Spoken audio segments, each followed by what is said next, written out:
Greetings to my dear guests on this video. I wish you a pleasant viewing and look forward to your feedback in the comments. They say you should see the signs: missed meetings, vague compliments, the sudden shift in the air when your name's brought up. But I didn't. Or maybe I did, and I chose to ignore them because when you've poured 15 years into something, you don't expect to be blindsided. Not like this.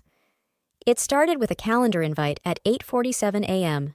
Strategic session, mandatory attendance. No explanation, no agenda, no familiar sender. The kind of vague formality that didn't exist before our new CEO, Graham Whitmore, decided the company needed more agility. That was his favorite word. He tossed it around like confetti in every quarterly update, always smiling that polished, insincere smile. Agility meant turnover. It meant consultants with buzzwords. It meant chaos hidden under pastel PowerPoint decks. I'd built this company, or at least the part of it that worked. When I was hired, Phoenix Tech was a 4-person operation run out of a shared office. I was the one who wrote the first vendor protocol, signed our initial logistics contract, and stayed late night after night updating our systems while everyone else went home.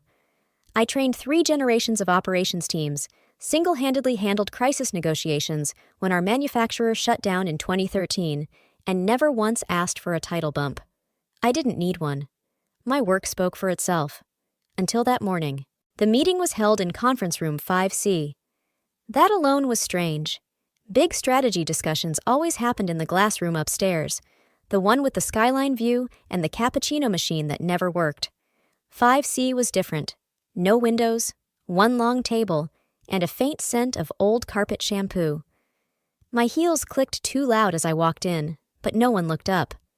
Except one person. A young man, mid-20s, maybe 26, sitting straight-backed with his arms folded, like he already owned the place. I'd seen him before in passing, but never spoken to him. Designer watch, smug confidence. The kind of person who assumed every door would open for him. He nodded at me, just once. No smile, no introduction.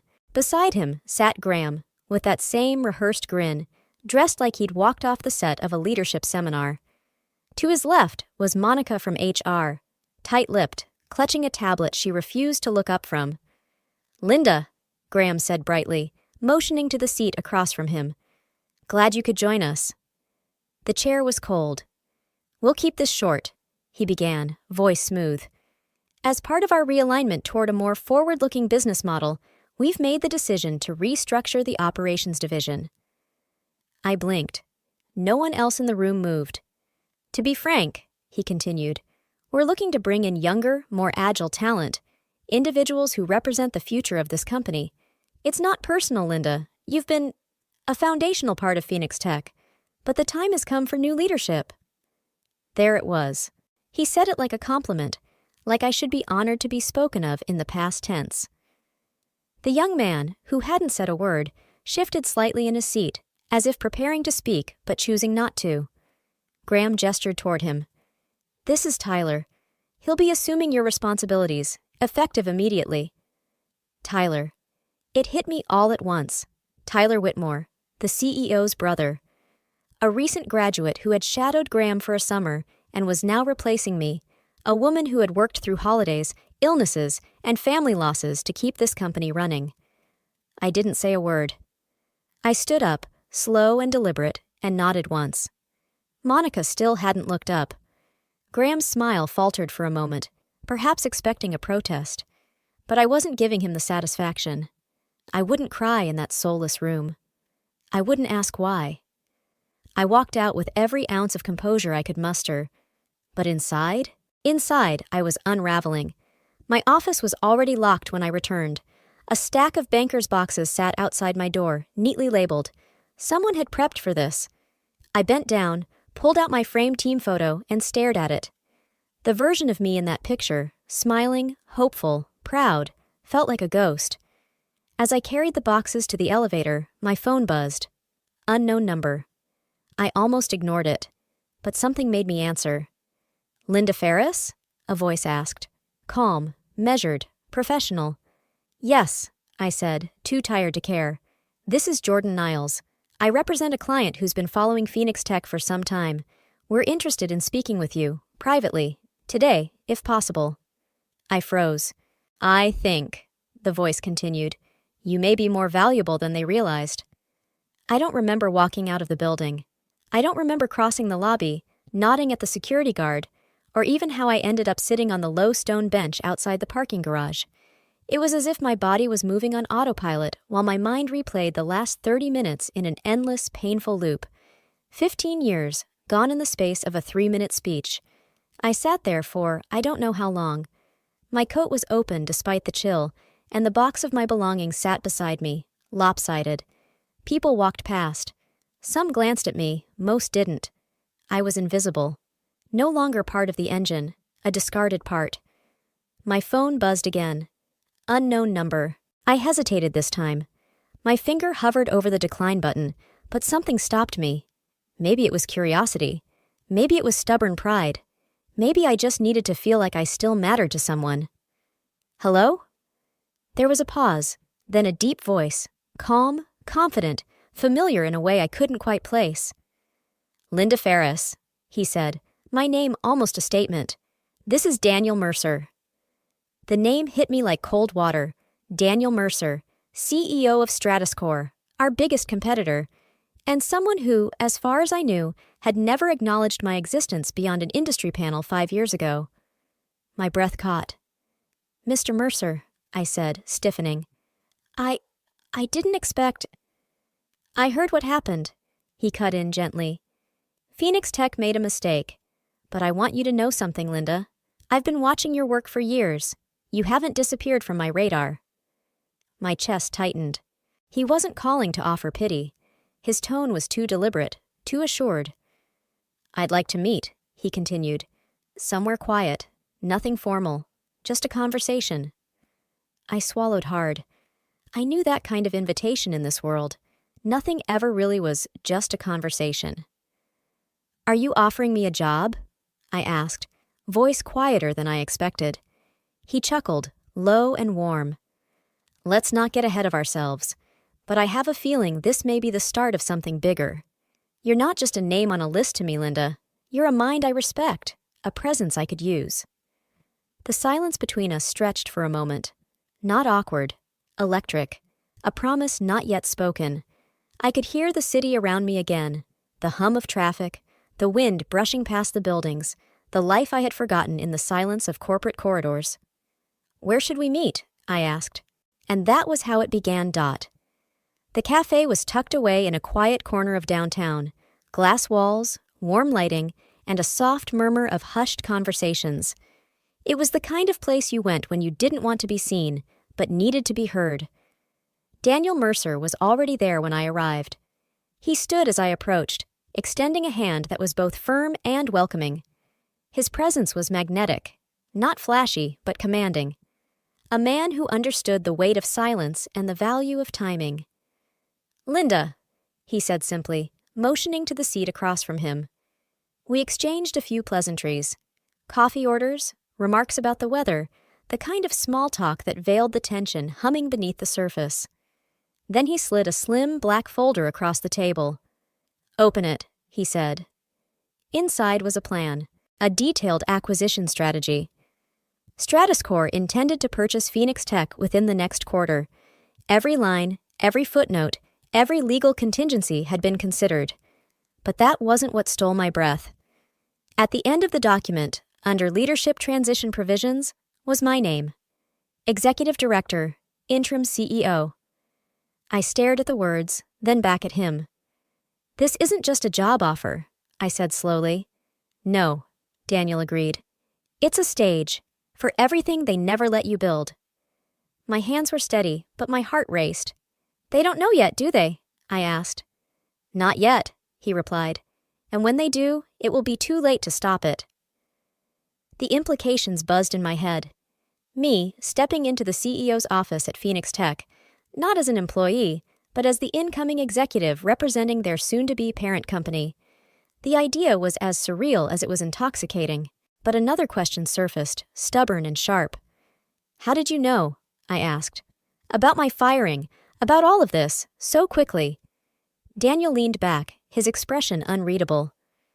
Information moves fast when people respect the source, he said. I have people who monitor talent shifts in the industry. When your name dropped off Phoenix Tech's internal roster, I made some calls.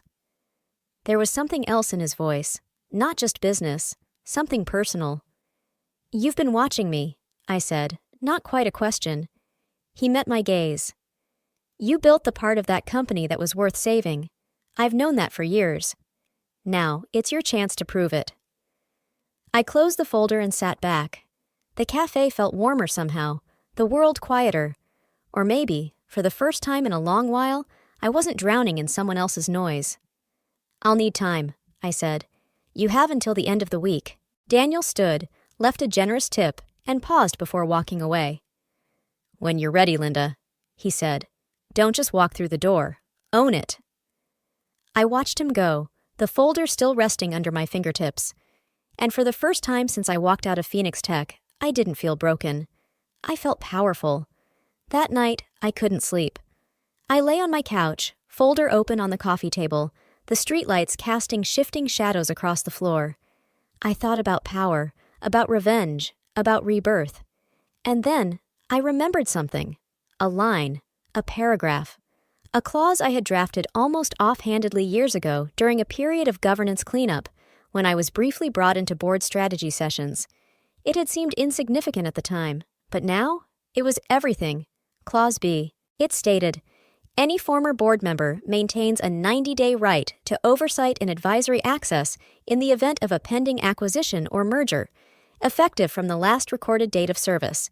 It had been one of those bureaucratic footnotes that no one argued about because no one believed it would matter. I remembered inserting it, almost unchallenged, while revising a stack of policies. Most of the leadership team had skimmed past it. Legal had nodded it through. No one had expected that someone like me might use it. And after I was let go? They probably assumed it had been purged with the other documents tied to my name. But they were wrong. At 2:13 a.m., I powered up an old external drive I hadn't touched in years. My hands were shaking a little as I navigated through folders of backup files, policy drafts, and dated internal memos. And then I saw it. Phoenix_governance_revib_final.pdf. I opened it. There, on page 46, was Clause B clear. Direct. Still bearing my edits, my track changes, my digital signature. Unmodified. Valid. Legally binding. I sat back, heart pounding. My breath came slow, and even as the full weight of it settled into my chest. Phoenix Tech thought they'd erased every trace of me, that they could rewrite history, replace me with a puppet, and move on without consequence. But they missed something. They missed this. I still had oversight, not just symbolically, but legally. For 90 days from my last board-attached project, I had access to internal data, meeting transcripts, transition plans. I had a right to be there, to see everything, to ask questions, and I wasn't going to tell a soul. Because when Stratuscore made its move, and Phoenix scrambled to hold their footing, I'd be holding the card they thought they burned. Sometimes power isn't about raising your voice. Sometimes it's about knowing when to stay silent, and waiting for the perfect moment to strike. And I could wait. It began with an email. Just one. Sent at 6:42 a.m. the next morning. The subject line was simple. Let's talk. I sent it to Allison Tran, former Director of Product Integration. She'd been forced out during a realignment 2 years ago, an excuse wrapped in pretty language. She had built half the user interface systems Phoenix still used. She replied within 8 minutes. When and where? Next was Marcus Doyle, the man who had kept our logistics flow alive during the 2017 supply chain freeze. He had been scapegoated when a vendor failed, something entirely out of his control. Then Priya Ramanathan, who redesigned the customer success framework. And even gruff, sarcastic Will Hobbs, who once told me the only thing holding the company together was duct tape and people like me. One by one, they came back. We met quietly. Neutral spaces, cafes, co-working lounges, even an old wine bar in the financial district where no one cared who whispered in the corner. They remembered me. And more importantly, they remembered the truth. Who had created the processes? Who had led through crises? who had quietly held the company together while others soaked up the spotlight. "I knew something was wrong the moment your name disappeared," Priya said. "They always feared competence." I nodded, listening, collecting not just words, but energy. There was a charge in the air, like dry static before a storm. While we reconnected, I laid groundwork. Quietly. I worked with a legal consultant recommended by Daniel's team, refining the language in Clause B, preparing to file official notices of oversight rights if necessary. I traced access points to Phoenix's shared legal repository, cross-verified the merger prep materials, and began drawing a digital map of transition pathways. I wasn't just watching. I was building. The transfer of power wouldn't come with trumpets or declarations. It would happen the way real power always does, silently and all at once. They'd wake up one morning thinking they still held the reins, and realize the hands guiding the horse weren't theirs anymore. The old guard was waking up, and I was leading them back home. 2 days later, a secure document appeared in my inbox, sent by Daniel's operations team. It was exactly what I'd been waiting for. A full list of Phoenix Tech's current executive leadership. Names, titles, divisions, tenure. Faces I once worked beside. Some I mentored, others I tried to warn. I scanned the list slowly, and with every name, the memory sharpened. Kara Ellis. Once a junior analyst on my team, promoted twice in my final year. She had submitted a quiet but scathing review during my exit review process. One I wasn't meant to see, but found buried in an archived HR file. Ben Cray, head of strategic partnerships now. He'd shaken my hand the week before I was let go, told me how much he respected me. Then signed the internal petition calling for fresh operational leadership. They had all played their roles, not actively malicious, but complicit, eager to climb, willing to let someone else take the fall. I opened a new file and created 2 columns. Keep. Fire. My fingers moved steadily, calmly, with surgical focus. There was no anger, no vendetta, just assessment, cold, clear judgment, the ones who fought to build, the ones who stepped aside, the ones who signed. For each name, I wrote brief notes, their contributions, their risks, their loyalties.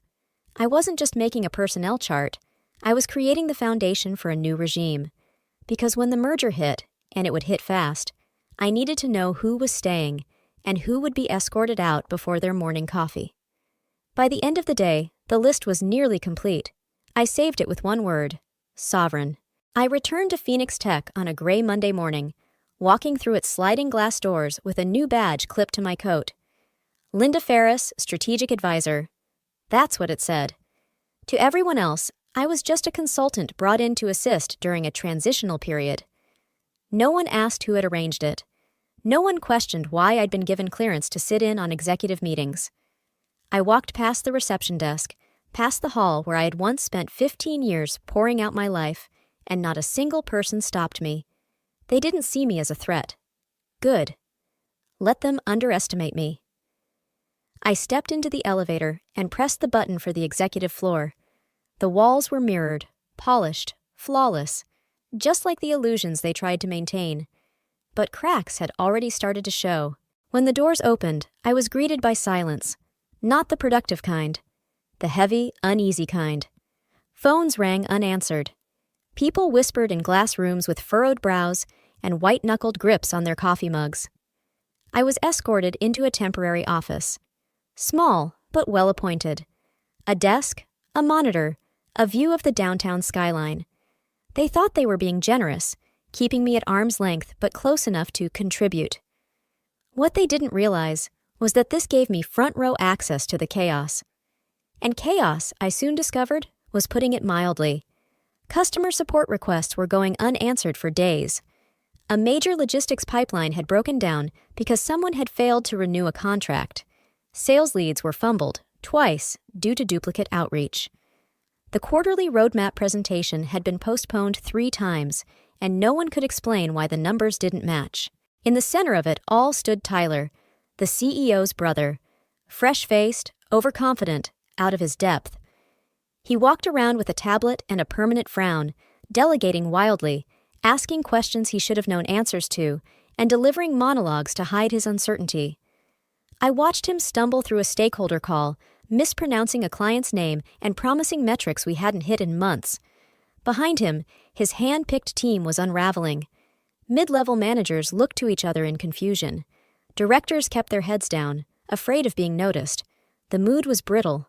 Fear, not respect, held things together. I said nothing. I simply observed. In one meeting, I watched Kara Ellis stammer through a status update while Tyler barked at her for figures she wasn't responsible for. She caught my eye once, just a flicker of recognition, and then looked away. In another, I watched Ben Cray dodge questions about a broken vendor relationship that I knew he had mishandled. He smiled too much, laughed too loudly, and left before the meeting ended. No one seemed to know who was in charge anymore, which meant, in time, they would start looking around. I kept a notepad on my desk. Nothing official, no labels, just quick sketches, notes, arrows, names, crossed-out initiatives, overlapping timelines, my own private intelligence log. I wasn't here to fix anything. Not yet.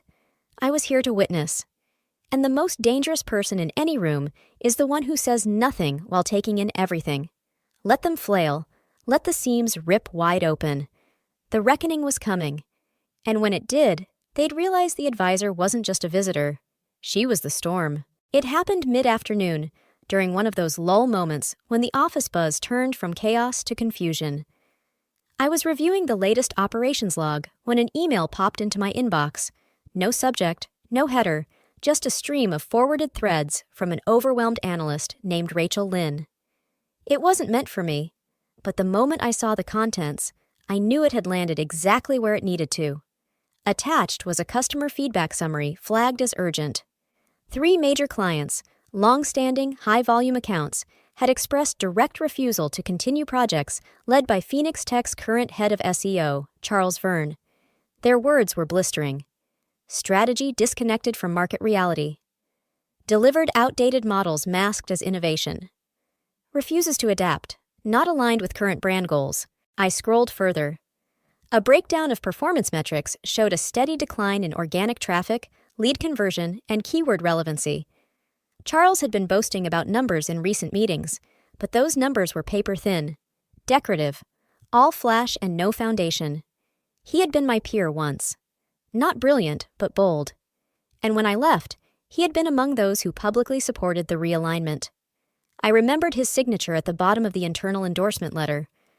But what struck me most wasn't just the decline, it was the silence around it. No one seemed to be ringing alarm bells. Either they were too afraid to challenge Charles, or they were too lost in their own fires to notice another blaze. I spent the next hour backtracking through Rachel's thread, mapping the timeline of client dissatisfaction. It hadn't started this week. It had started months ago. There were ignored warnings, soft flags, emails marked low priority that now read like premonitions. The client most vocal in their disappointment was Solarin Inc., a renewable energy tech firm we had fought hard to land 3 years ago. I remembered sitting across from their CEO, arguing the case for ethical and scalable growth. I remembered what it had taken to win their trust. Now they were walking away. And Charles? He was still holding weekly optimization briefings like a general who hadn't noticed half the troops had defected. This wasn't revenge. This was consequence. The erosion wasn't loud. It wasn't cinematic. It was slow, silent, and deeply rooted in ego. I leaned back in my chair, folding my arms, letting the weight of it settle. They had thrown away experience for optics. They had gambled on shortcuts and self-assured smiles. And now, the bill was coming due. I didn't forward the email. I didn't respond to Rachel. Some lessons have to be learned the hard way, and some collapses need to be heard, not warned about. For now, I let the cracks widen, because soon enough, they'd cave in. It happened at precisely 9 a.m. on a Wednesday. The press release was brief and clinical. Standard formatting, the company letterhead, and a single line that broke the silence like a thunderclap. Phoenix Tech announces Linda Ferris as Interim Chief Executive Officer, effective immediately. By 9:07, it had reached every inbox in the building. At 9:10, the Slack channels went quiet. By 9:15, you could hear a pin drop on the executive floor. I arrived exactly at 9:30, dressed in slate gray, hair tied back, expression unreadable. The badge still read advisor, but it was now only a formality. Security had already been notified. It had already changed credentials. Legal had already prepared the documents. No announcement was made over the intercom. No speech was given in the break room. No one ushered me in. I simply walked. Through the hallways. Past the departments that once ignored me. Past the whispers and sideways glances. No one dared speak. Some stood. Some stared. Some bowed their heads, remembering. The door to the CEO's office was slightly ajar. I pushed it open. The decor had changed. Modern artwork. A massive gold-framed mirror. A leather armchair in the corner meant to scream authority. And on the desk, Tyler's desk, was a digital nameplate still blinking with his credentials. I didn't hesitate. I opened the drawer and removed it. The monitor booted to the login screen. I typed in my credentials. Accepted. Within moments, the room was mine again. I didn't need applause. I didn't need validation. I just needed silence. One by one, I began removing items. Not dramatically, strategically. The oversized ego trophies went first. The etched plaque, next-gen visionary. The glass sculpture that served no purpose. The branded notebooks filled with empty brainstorming jargon. Each one placed gently in a box. There was no anger in my hands. Just precision. I found my old coffee mug in the bottom drawer. The one with the faint crack in the handle. The one that had somehow survived 15 years of early mornings and late nights. I placed it beside the monitor. It belonged here. The final piece was the framed motivational quote on the wall. Disruption breeds progress. I stared at it a long moment, then pulled it down. Behind it was a faded pinhole and a faint outline of the photo I'd once hung there. Me and the old team, the ones who had stayed late, who had bled for deadlines, who had laughed through power outages and wept through layoffs. I smiled, a real one. Then I opened my briefcase, removed a sleek black folder, and laid it on the desk. Inside were the next 90 days, and they belonged to me. The meetings began the following morning. One by one, I scheduled them. Private, 15-minute windows. Enough time to hear the truth, or to confirm silence. Every employee who had remained at Phoenix Tech when I was let go received an invitation. Some arrived fidgeting. Some smiling, nervously hopeful. Others tried to appear confident, as if the shift in power hadn't affected them. I greeted each one calmly. I didn't lecture. I didn't accuse. I asked only one question. Why didn't you say anything? Some apologized immediately, voice trembling, remorse etched into their posture. They admitted to fear, to politics, to cowardice dressed up as professionalism. I should have said something, Linda. I knew it was wrong, Kara Ellis whispered, her eyes avoiding mine. I just didn't know how to fight it. Others justified their silence, told stories about being caught off guard, or assuming there was a plan. I nodded, took notes, but I made no promises. Apologies were accepted only when they came without defense. Some didn't speak at all. They sat, folded hands in their lap, eyes blank, as if the moment hadn't arrived. I marked their names quietly. With each meeting, I grew quieter inside. Not colder, just clearer. Every apology was a window into the true culture we had become. The excuses spoke louder than the regrets. And then Megan walked in, my former assistant. She entered slowly, clutching her phone like a shield. She looked smaller than I remembered. Not physically, just emotionally dimmed. Tired, hesitant. Her eyes flicked around the office before settling on me. She sat across from me, tears already glistening in her eyes. I owe you more than an apology, she said. I owe you the truth. I said nothing. I was asked to watch you, she continued, to report if you were resistant to change, if you started asking questions. Graham said it was standard protocol during transition. She paused, shaking her head. But it wasn't. It was betrayal, and I did it, because I thought it would protect me. The silence between us was suffocating. Her voice dropped to a whisper. I hated every second of it. You were never cruel to me. You never dismissed me. You brought me into meetings when no one else would. And I watched you get dismantled and said nothing. I kept your schedules for them, took notes they asked for, and once I I printed the HR memo announcing your removal. My chest tightened. I won't be silent anymore, she said finally. Whatever you need, I'll do it, not for redemption, but because you deserve better. I watched her closely, and I believed her, not because of her words, but because of her shame. Real shame doesn't posture. It pleads. It shows itself raw and vulnerable without needing forgiveness. I stood, walked around the desk, and placed a hand on her shoulder. You don't owe me. You owe the truth. Start there. She nodded, breath catching. As she left, I noted something unexpected in her walk. Resolve. That's when I knew. Redemption might be rare, but it wasn't impossible. And just like that, the reckoning continued. Not loud, not dramatic. One face, one choice, one truth at a time. And just like that, the reckoning continued. Not loud, not dramatic.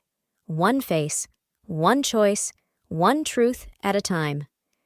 It was late afternoon when Charles Verne walked in without being scheduled. He didn't knock. He didn't wait. He entered like he still had power, like he still expected the world to revolve around his voice. Linda, he said, with a practiced smile that didn't quite reach his eyes. We haven't had a chance to catch up. I remained seated. I've been thinking, he continued, stepping closer. We're in a new chapter now. I think we could make a great team, you and I, my insights, your leadership, real synergy. He said the word like it meant something, like it would convince me to forget the past. I opened a drawer, pulled out a sealed envelope, and slid it across the desk toward him. He looked down, confused. What's this? Your termination, I said evenly, effective immediately. The silence between us cracked. His face faltered, shifting from confusion to disbelief.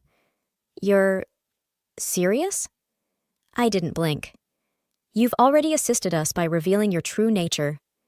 He opened his mouth, perhaps to protest, but thought better of it. The weight of reality settled on his shoulders. For once, Charles Verne had no clever spin, no prepared defense. He picked up the envelope with a shaky hand and left without another word. No shouting, no theatrics, just quiet consequences. I watched through the glass as he walked down the hall, shoulders stiff, head slightly lowered. A few employees peeked from their offices, uncertain of what had just happened, but aware that something had shifted. I turned my gaze to the window, the city below bathed in gold from the setting sun. There was a strange calm in the air, like the brief, still breath between thunder and lightning. My fingers drummed lightly on the desk. Charles's removal wasn't about settling scores. It was about standards, about restoring a company built on substance, not illusion. And if I was going to rebuild Phoenix Tech from the ground up, there could be no room for the rot that had spread beneath the polished surface. Every decision now mattered. Every move had to be deliberate, purposeful. There were more names on my list, more meetings to schedule. But as the door clicked shut behind Charles, I allowed myself one moment of stillness. This wasn't vengeance. This was reclamation. In the weeks that followed, the office adjusted to the new rhythm. Some adjusted willingly. Others did so out of necessity. But all of them, in some small way, felt the shift. Linda never raised her voice. She never made grand declarations or sweeping speeches. She simply showed up, made decisions, and held people accountable. She wasn't interested in praise. She was interested in truth. One afternoon, she walked past the glass conference room where just months ago she had been forced to box up her things. That same room now held strategy meetings, her strategies, with her hand-picked team. A junior analyst she had mentored once stood outside the room. He looked nervous. She stopped beside him. Something on your mind? She asked. He looked at her, then nodded slowly. How do you do it? Stay calm, not let it get personal. Linda smiled, soft but resolute. Oh, it is personal, but it doesn't have to be messy. When you know your value, you don't argue, you act. She turned to leave, then paused. And one more thing, she added. Never mistake silence for weakness. Sometimes it's just preparation. That night, as the office lights dimmed and the last elevator hummed to a stop, Linda sat alone in her office, the corner office now. She opened her notebook and wrote a single line at the bottom of a clean page. Integrity is remembered longer than power. She closed the book, and then she got back to work.